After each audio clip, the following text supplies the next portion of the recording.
They wanted Tyla to say she was black because they like non-black women to be the image of blackness. They wanted Tyla to conform to that because that makes them feel better about being attracted to somebody who isn't black. And like I say, you can't have Afro beats or Afro Brazilian or Afro anything without the Afro. There's just like a lightning, do you know what I mean? And it's like, I'll see DJs play these music genres and they'll just play like the mixed people from every country. How blackness is being erased from Afrobeats. And it's really not just Afrobeats, I would say all genres. Or maybe I should say the mixtification of Afrobeats. So recently, Tyla won a VMA award for Best Afrobeat Song of the Year. Thoughts about the fact that this is Tyla's second year in a row winning Best Afrobeats Song. And Afrobeats is literally a genre created in West Africa. It has its own history. And the music that Tyla makes isn't actually Afrobeats at all. To be honest, it's kind of like saying, to me, it's like saying that Fantasia should win Best Rapper of the Year. It's like Fantasia doesn't make rap music. She makes a completely different genre. But I think there's like a flattening of Africa that Afrobeats is literally everything from Africa. It means African beats. Like it doesn't make any sense. And I think that, conflating words like that can be problematic because it actually contributes to the erasure of what Afrobeats really is. But I'm not holding Tyla to account for the fact that these award shows are ignorant and anti-black. I'm not holding Tyla to that. Show, but also bittersweet, because I know there's a tendency to group all African artists under Afrobeat. It's a thing, and even though Afrobeat has run things and has opened so many doors for us, African music is so diverse. It's more than just Afrobeat. I also forgot to mention that the artists who were competing for this award was Burna Boy, Ashake, Thames, Molly, a few other people.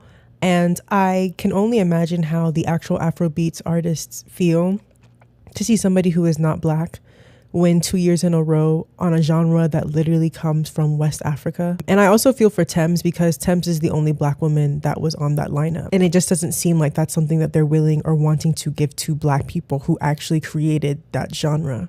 I've spoken a lot about black erasure and how that affects black women. There is a desire to see non-black women as the image of blackness. Society tries actively to erase black women from everything. And when it comes to African art and African media, black women are already not seen on the same caliber as black men because of misogyny. But when you add colorism and the desire for racially ambiguous women to be the image of blackness, you can only imagine how much harder it is for African black dark-skinned women. So for me, when I listen to black music genres, I like to pick the blackest option. And that is something that I'm quoting from Amber Abundance. But if I'm going to listen to reggaeton, I want to listen to black people doing reggaeton. If I'm going to listen to Afrobeats, I want to listen to black people doing Afrobeats. If I want to listen to Amapiano, I want to listen to black people doing Amapiano because all of those genres started from black people. So Amapiano has been going on for such a long time, obviously before Tyla, but Tyla's success is the person who is a global star. And when people say global success, they usually mean racially ambiguous because what people perceive as global success is somebody who could kind of be everyone's ethnic group and play into different roles. Like I saw a video of Rihanna of an interview she did back when she was in the beginning of her career, and she was talking about how hard it was for her to be mixed race. I remember looking up to people like Mariah Carey, and the most I identify with her in so many ways. She was biracial. She was also young. From the time I was very young, I was teased about being biracial. That was one of the first things I dealt with. I think this also really speaks to the times because in the early 2000s, it was cool to lean into your mixed identity. And even people who were not mixed were claiming that they were mixed in the early 2000s because it was seen as a higher up thing to be when you are not fully black. And around the 2010s and up until 2020, I think it became cooler to be black. So a lot of people who never identified as black or were very quick to claim mixed ancestry would switch and suddenly say that they are black and that they are not mixed. Now, this is why it's interesting with Tyla's identity because Tyla is someone who claims mixed identity.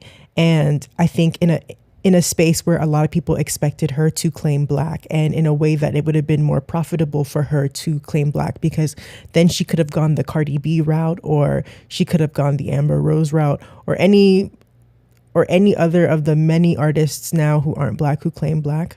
But I think the ingredients to make a popular pop star is to get racially ambiguous women to claim blackness. Like, I think that is a way to move quickly in your career. And I think that's what Rihanna did, and it worked very well for her. And I think people expected Tyla to do the same thing. I remember a shoot that Tyla did where she did this photo shoot, and the way that she used dark-skinned men in that photo shoot was a very colorist imagery.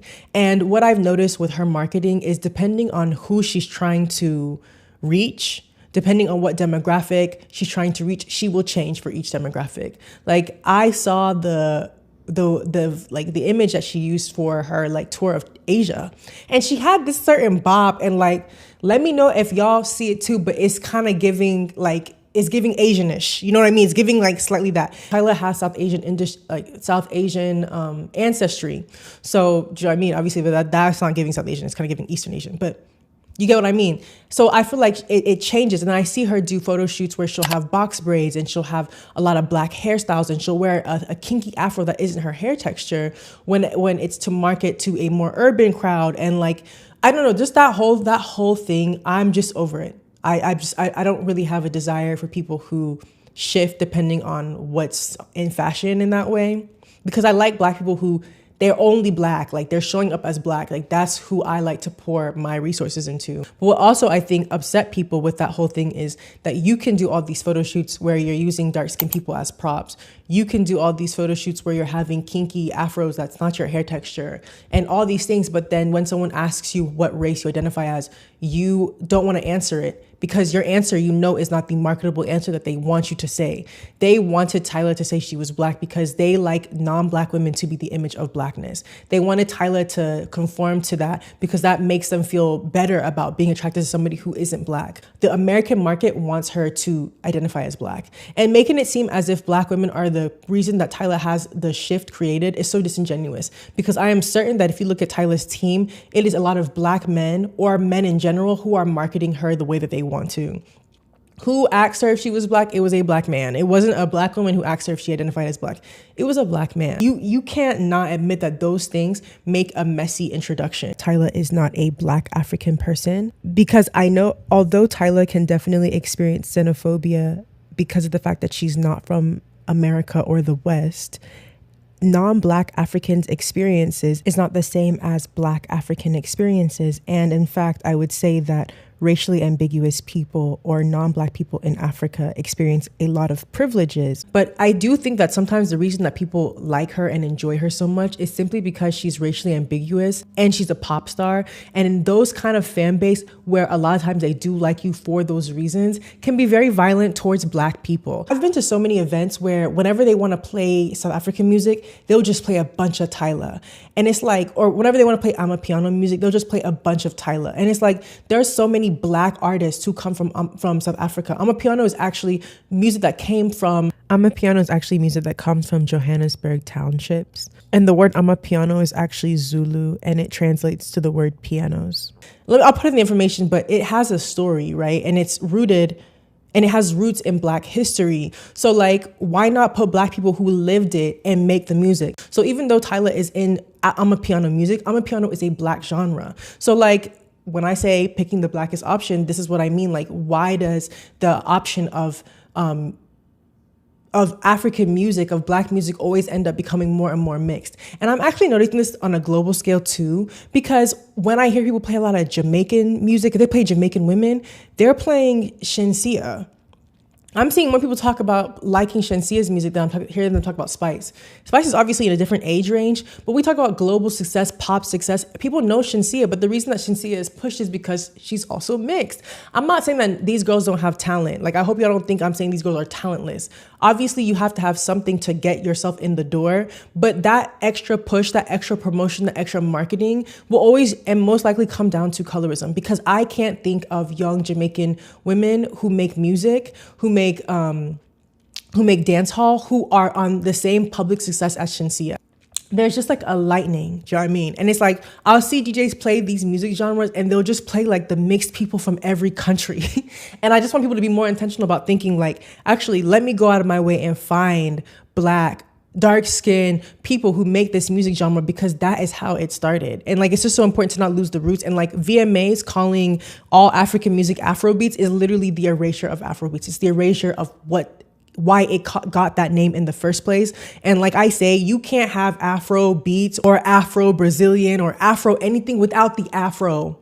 That is like, I just feel like, I don't know, like even when we think about like freaking reggaeton music and how Bad Bunny is the face of how Bad Bunny has like the most success in reggaeton, and people were saying that he's a black man, and it's like, he's very obviously not a black man. He is an Adam Sandler doppelganger, but people are so convinced that he's a black man because it needs to be black to like make you think that this is what black people look like in Latin America. And it's not, because I've met dark-skinned people from Brazil, I've met dark-skinned people from Dominican Republic, I've seen dark-skinned Puerto Ricans. So like, this erasure and making it seem like everyone is white and mixed and light is really false, and like, it's happening globally. So I think it's so important for us to kind of realize what's going on and just be aware that how we're being used as pawns.